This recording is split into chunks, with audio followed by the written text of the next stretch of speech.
안녕하세요. 댄젤 랍조르입니다. 저번 시간에 이어서 수습차제 곰님 중편 제2강을 시작하도록 하겠습니다. 수행의 단계를 자세히 기술하다.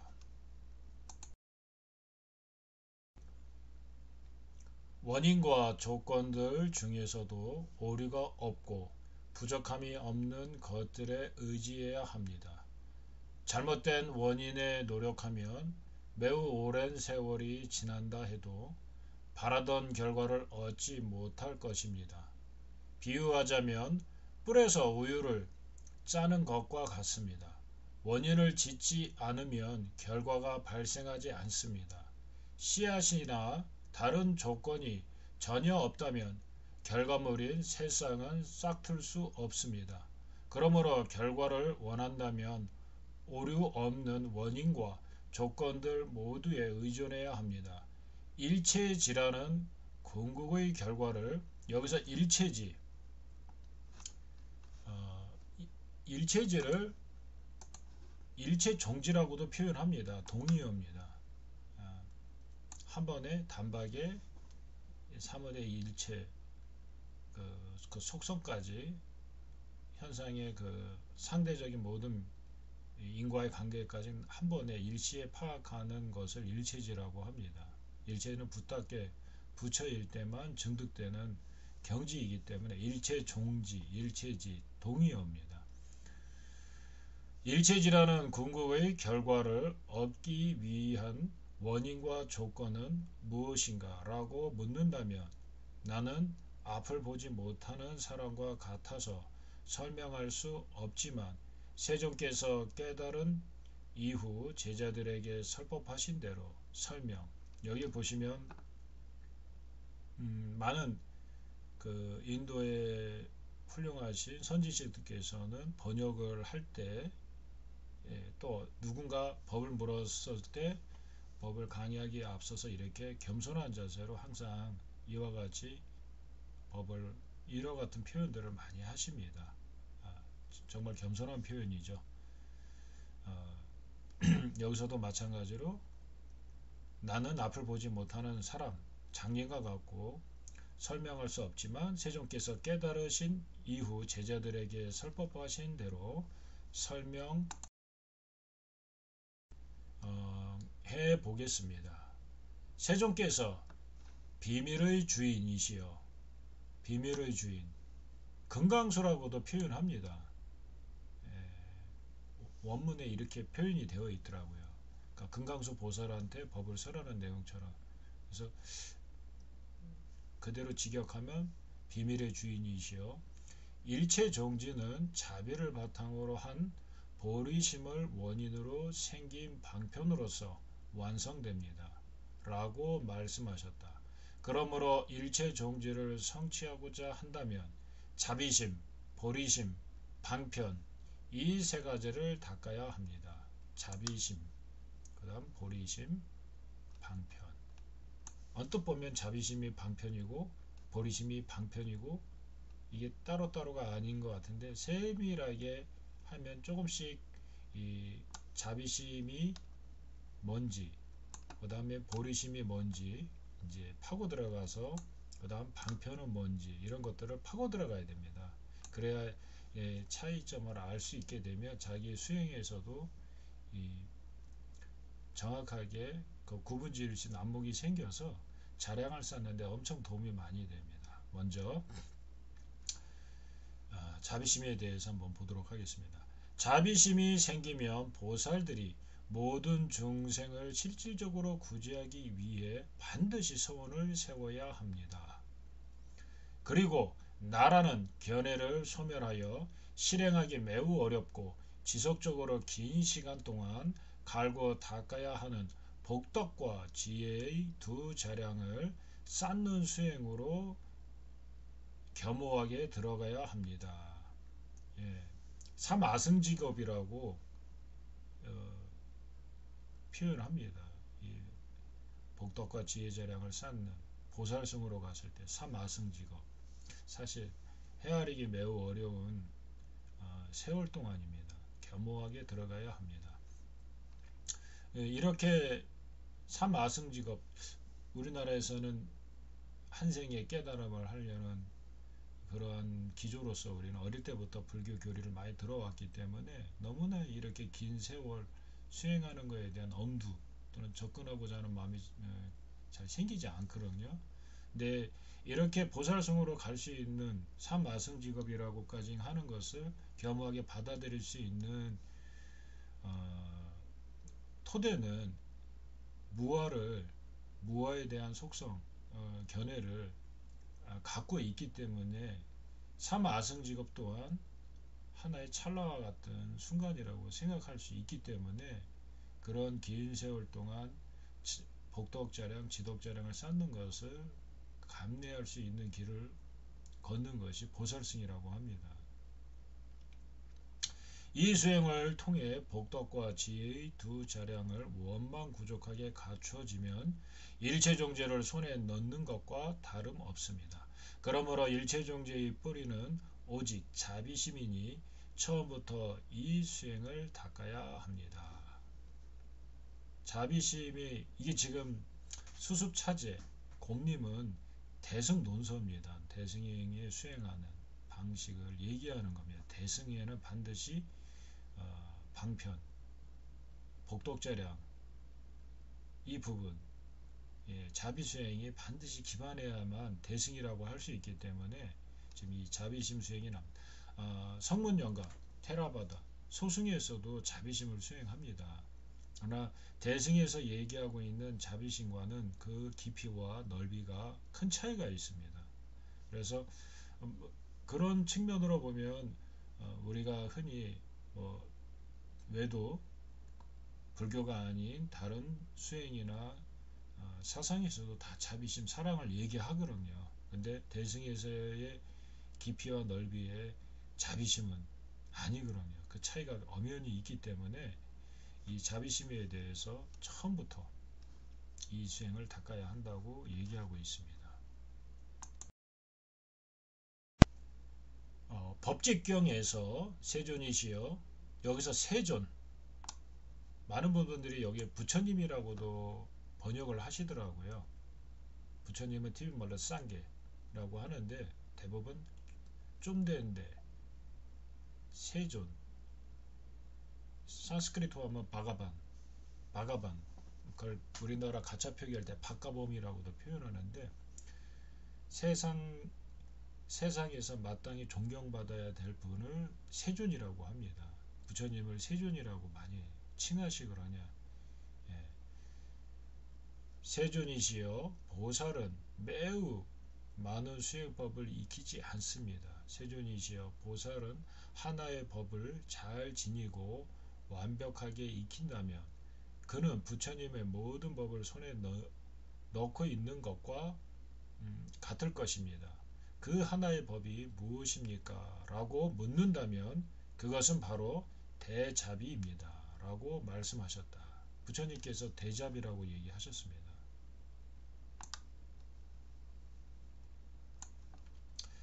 부처님께서는 나에게 이루음을 자리를 모두 원만하게 구족하시어 대자비를 이미 완성하셨으나 중생을 위해 여전히 중생계에 머물고 계십니다.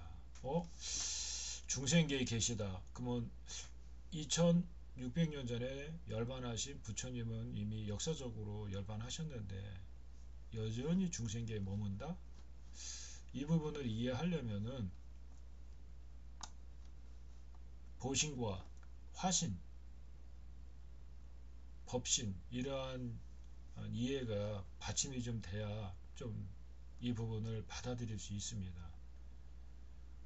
2500년에 오셨던 부처님은 인간의 몸으로 와서 성불하셨기 때문에 그분은 화신이라고 한다면 보신과 법신 그리고 다양한 색신은 아직도 중생계 여전히 중생들을 이롭게 하기 위해서 머물고 계시기 때문에 그러면 이것이 어떻게 증명되어야 되느냐, 우리가 가끔 수행하다 보면 꿈속에서 또는 무언가 커다란 깨달음을 얻을 때 부처님에 대한 한없는 그런 어떤 것들을 감사함을 느끼거나 다양한 방법으로 보시는 우리가 경험할 수 있습니다.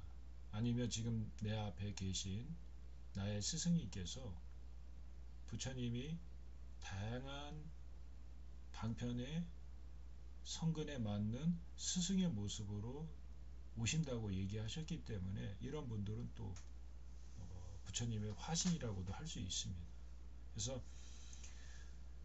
여전히 중생계에 머무른다는 것은 우리가 뭐 단순히 믿음이 아니라 자기가 수행을 통해서 어느 정도 경험하게 되면 이 부분에 대해서 같이 아마 공감하실 거라고 생각됩니다. 그렇지 않다면은 항상 여전히 마음속에 의심이 좀 있을 거라고 생각됩니다.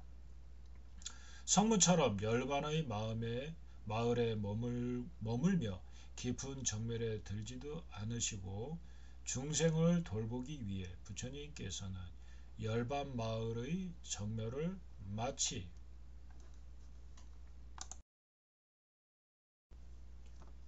불타는 새로 만든 집으로 여기시고 멀리하십니다.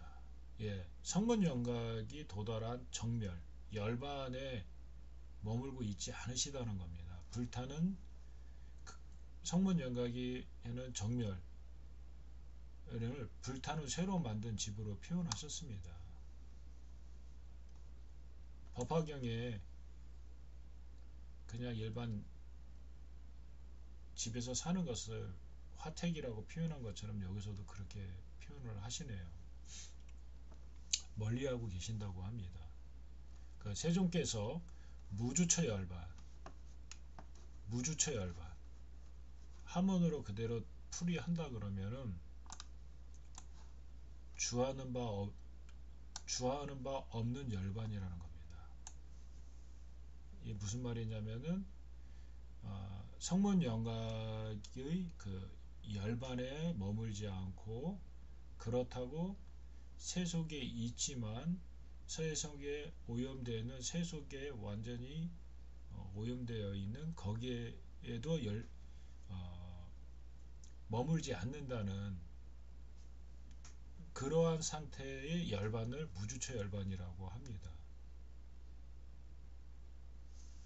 이 표현이 아마 대승에서의 그 부처님이 열반을 무주처 열반이라고 표현을 이렇게 대승에서 많이 각 논사에서 이 표현을 많이 하시더라고요. 그래서 저도 이 무주처 열반이라는 단어에 대해서 깊이 처음 들었을 때 좀 생각을 많이 하게 되더라고요. 이 단어에 대해서. 그래서 보통 열반하면 완성의 길이 아닌가. 근데 성문 영각에 그 열반이 있고 대승에서의 열반이 있는데 그 차이를 단어적으로 한다 그러면 이렇게 무주처 열반, 대승에서의 원하는 열반은 무주처 열반 또는 대열반이라는 표현을 하는 것 같습니다. 그래서 무주처 열반에 드신 까닭은 오로지 대자비심 때문입니다. 그래서 먼저 자비를 익히도록 노력해야 합니다. 우리는 부처님의 제자로서 부처님이 해왔던 수행 방식 또 당신께서 권한 방식을 그대로 따르는 제자들이기 때문에 당연히 당신께서 말씀하신 이러한 방법에 대해서 우리가 잘 숙고하고 또 그대로 지어나간다면 그렇게 어렵지 않게 복덕과 지덕재량을 잘 쌓을 수 있으리라고 생각됩니다. 지금 여기서 그렇게 말씀하신 겁니다. 자비를 먼저 익히도록 노력해야 합니다.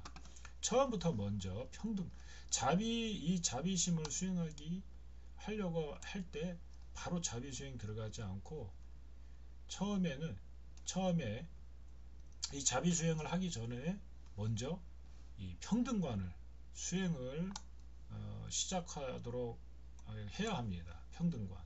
모든 중생에 대한 집착이나 분노를 버리는 것을 통해 평등심을 갖도록 해야 합니다.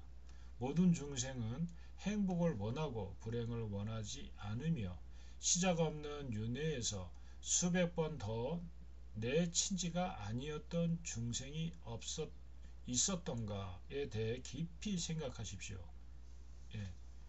우리가 수없이 무시이래로 지금까지 윤회하는 동안 나에게 부모가 아니었던 나에게 부모였던 수업 무시 이래니까 셀 수 없는 동안 나를 낳아주고 길러줬던, 그것이 인간이든 축생이든 다 사랑으로 나를 돌봐주셨고 당신의 젖을 먹였고 자기 살을 내주면서 키워왔고, 나를 위해서 수없이 많은 악업을 마다 않고 키워왔던 그 수많은 어, 나의 부모, 어머니였던 중생이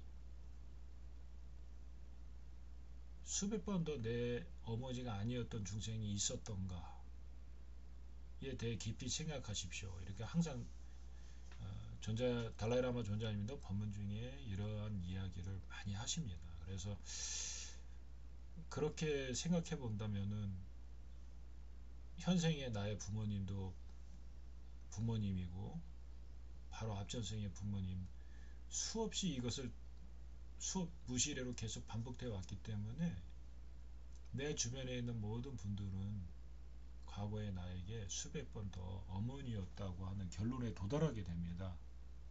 그래서 이 자비심, 이런 것들을 할 수 있는 큰 기반이 되거든요. 에 대해서 깊이 생각하십시오. 여기에 무슨 차이가 있다고, 어떤 것에는 집착을 하고 어떤 것에는 화를 내는가를 사유하고, 나는 모든 중생을 평등하게 대하리라 라는 마음을 가집니다. 이런 사유를 많이 한 다음에 이런 마음이 저절로 평등하게 갖는다는 마음이 저절로 생겼을 때, 평등심 수행은 평범한 대상으로부터, 여기서 평범한 대상이라는 것은 나와 상관이 없는, 친하지도 않고 그러다 미워하지도 않는 대상부터 먼저 이렇게 시작하라는 뜻입니다. 시작하여 친한 대상과 또 미워하는 대상인 적에게까지 평등심을 수행해야 합니다. 그런 연후에 모든 중생을 대상으로 평등심을 성취한 다음 자애심을 길러야 합니다. 이렇게 평등심을 먼저 기른 다음에, 성취한 다음에 자비심으로 들어가야지, 자비심을 먼저 평등심을 하지 않고 자비심을 하게 되면 친한 이한테는 쉽게 자비심이 일어나지만 나에게 적으로 나에게 고통을 준 이한테는 계속 마음에 걸림이 있어서 이 자비심이, 원만한 자비심이 함양되지 않거든요. 그리고 나와 관계없는 이들한테는 그냥 우리가 그냥 약간 그 타성에 젖듯 자비심을 또 수행하게 되는 일이 생깁니다. 그래서 이 평등심을 먼저 잘 성취한 다음에 그 다음에 자비심을 기르게 되면 어렵지 않게 대자비심도 양생할 수 있습니다. 자비심이 물로 내면을 적셔 황금 가득한 대지처럼 가꾸고 자비의 씨앗을 심으면 아주 쉽게 그리고 온전하고 풍요롭게 자랄 것입니다. 그렇게 마음의 흐름을 자유롭게 하고 자비를 수행하도록 합니다. 자비심은 고통받는 모든 중생이 고통에서 벗어나기를 바라는 성품입니다. 자비심의 성품이라는 것은 고통받는 모든 중생이 고통에서 벗어나기를 바라는 마음의 성품이 자비심입니다. 이 자애심은 그 어머니가 자식이 잘 되기를 바라는 마음, 그와 같은 마음을 자애심이라고 합니다. 중생들이 잘 됐으면 하는 마음, 고통에서 벗어나면 이 고통에서 벗어나길 바라는 마음은 자비심. 이렇게 조금 차이가 있습니다. 삼계의 모든 중생이 이 세 가지 괴로움, 고고, 괴고, 행고를 말합니다. 괴로움 다양한 모습으로 극심하게 겪고 있기 때문에 모든 중생의 괴로움에 대해 자비를 수행해야 합니다. 이와 같이 어떤 중생들은 지옥 중생이 되어 오랜 세월 동안 끊임없이 뜨거운 고통의 강물 속에 빠져 있다라고 세존께서는 말씀하셨다. 그와 같이 대부분의 아기들도 매우 극심한 배고픔과 갈증의 고통의 불길에 휩싸여 참으로 다양한 육체의 고통을 겪는다라는 말씀도 하셨다. 예, 지옥 중생과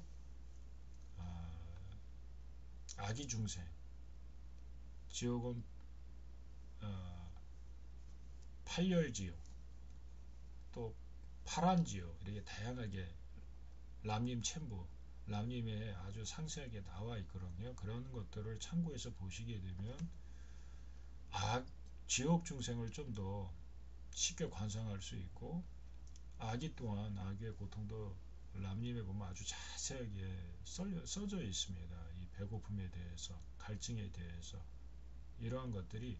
근데 이 지옥이나 아기가 나와 다른, 나는 지금 편하고 그들은 악업이 많아서 저렇게 있다, 이런 생각보다는 나 이것이 나에게 대입해 가지고 1인 시점으로 이와 같이 느낀다면은 나 또한 과거의 수많은 악업 속에 지옥 중생으로 있었고, 요번 생에도 나의 행을 보았을 때 친구의 행한 선업보다는 악업을 수없이 지금 짓고 있는 결과로 지옥으로 가지 않을 길이 없구나 하는 생각들을 매일 하게 되면 훨씬 더 아주 선명하게 지옥 중생들의 고통에 대해서 더 이렇게 생각을 좀 많이 할 수 있습니다. 마찬가지로 아기도 마찬가지고요. 축생들은 서로 잡아먹고 성내고 죽이고 해치는 등 많은 고통만을 겪는 것으로 나타납니다. 사람들 역시 욕망에 대한 갈망으로 서로를 원망하며 해를 입히고, 좋아하는 것과 헤어지고 싫어하는 것과 만나고 궁핍해지는 등 셀 수 없는 고통을 당합니다. 인간의 고통, 축생의 고통들을 지금 얘기하고 있는 겁니다. 어떤 이들은 탐욕 같은 번뇌에 마음이 사로잡혀 있고, 어떤 이들은 갖가지 악견 때문에 혼란에 빠져 있어 무엇이든지 고통의 원인이 되기 때문에 마치 절벽에 서 있는 것처럼 고통스러울 뿐입니다. 천신도 모두 변하는 고통, 괴고를 겪습니다. 욕계의 천신 또한 죽음과 낮은 세계, 하계로의 추락에 대한 두려움에 괴롭다면 어떻게 편할 수 있겠습니까? 천신들도 평상시에는 고통을 못 느끼다가 죽기 직전에 이러한 것들을 굉장히 많이 겪는다고 합니다. 그래서 행고는 업과 번뇌가 근본적인 원인이며 타력에 의한 성품으로 이것은 찰나마다 소멸하는 속성을 갖고 있어 모든 중생에게 두루 존재하는 고통입니다. 행고를 인식하기가 굉장히 쉽지 않습니다. 우리가 행고를 깊이 사유하게 되면 반드시 그 결과로 출리심이 강하게 일어나거든요. 윤회에서 벗어나고자 하는 마음이, 윤회를 혐오해서 벗어나고자 하는 마음이 출리심이거든요. 이 출리심은 그냥 외도들, 그냥 이 세상이 싫어서 속세를 떠나야겠다, 이 정도는 출리심이라고 할 수 없거든요. 반드시 윤회를 혐오해서 벗어나고자 하는 마음이 출리심입니다. 그리고 윤회를 이해하고 바르게 이해하고 있는 건 불교 부처님의 가르침 위에는 없거든요. 그래서 출리심은 굉장히 귀한 겁니다. 쉽게 일어나지도 않고, 출리심을 깊게 일으키려면 이러한 행고에 대해서 깊은 사유를 해야 됩니다. 부처님이 말씀하신 가르침을 기반으로 깊이 사유해서 의심이 사라질 때까지 완벽하게 사유해서 출리심을 일으켜야 되는 부분입니다.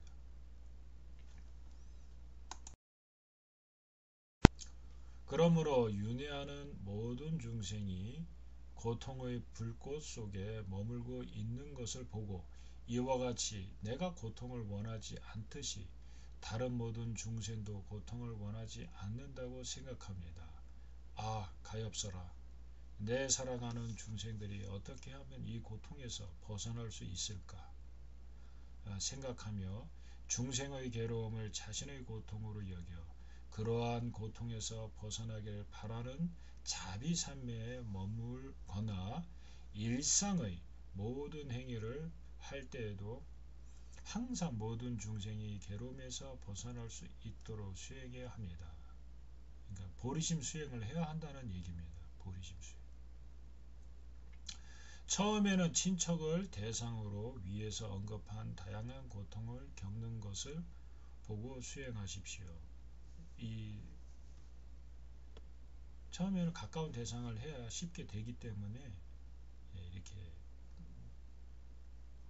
얘기하시고 그 다음에는 중생은 평등하게 차별이 없음을 보고 나서 모든 중생은 나의 친척이 될 수밖에 없구나 라고 온전하게 생각하고 평범한 대상을 통해 수행하도록 하십시오. 그런 연후에 친한 사람에 대한 자비 마음과 같이 되었을 때 시방, 지금 여기에는 지금 또 언급되지 않았지만 나에게 적으로 원한을 고통을 줬던 대상도 마지막에 하라고 하거든요. 그리고 난 다음에 자연스럽게 시방의 모든 중생들을 대상으로 수행하는 것입니다. 이렇게 나와 있습니다. 한꺼번에 한 번에 시방의 모든 중생들을 할 수 있으면 그렇게 하면 좋지만 그게 쉽지 않으니까 처음에는 항상 쉬운 대상, 내가 쉽게 할 수 있는 대상을 먼저 하고 그 후에 평범한 대상, 그 후에 미워하는 대상, 이렇게 또는 평범한 대상을 먼저 하고 그 다음에 친한 이 또는 적이 되는 이 이렇게 해도 무방하다 생각됩니다. 그리고 나서 자연스럽게 평등관이 이루어졌으면 시방의 모든 중생을 대상으로 하는 식으로 전개하는 게 굉장히 효율적입니다. 어느 때 사랑하는 어린 자녀가 몹시 힘들어할 때 함께 고통스러워하는 어머니 마음처럼 모든 중생이 괴로움에서 구제되기를 원하는 마음이 저절로 일어날 때 자비심이 일어나 그와 같은 마음이 일체 중생에게 똑같이 일어나 평등함에 머물 때 이를 대자비라 이름을 얻게 되는 것입니다.